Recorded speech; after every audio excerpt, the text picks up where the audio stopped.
Working late into the evening, the state's budget writing committee approved more than $2 billion worth of building projects around the state, but there were some key omissions that'll alter what we see on the UW-Madison campus. Political reporter Will Keneally joins us to explain. Will?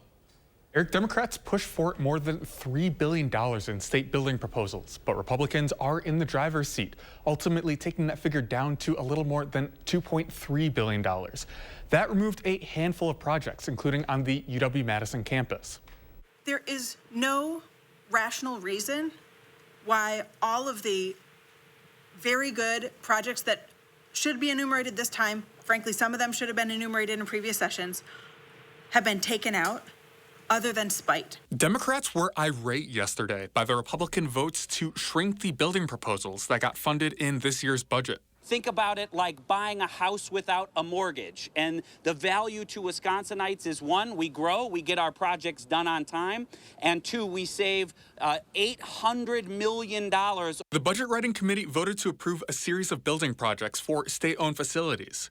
That includes things like improvements to state parks, but also buildings on the UW campuses.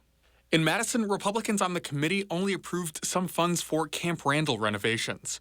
That did not include any funding to replace the engineering building near Camp Randall and Union South. That's something that university officials really wanted to see in this next two-year budget.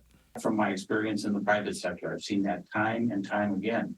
We want to have the capacity in the state in order to have enough graduates to fill the job needs of Wisconsin employers. And that's why all of the building projects that we had on the table that the committee considered last evening are important. System President Jay Rothman says the UW-Madison engineering building specifically would go a long way to winning the war on talent for the UW system and Wisconsin employers.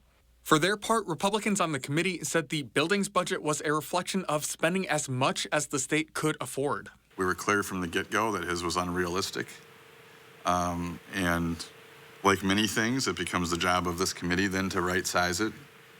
But like I said, right-sizing it this time is still a really historic investment. So this is part of the ongoing budget process. Democratic Governor Tony Evers does get a final say on the budget, though, through a line-item veto, but he generally can't add funding back into projects like these.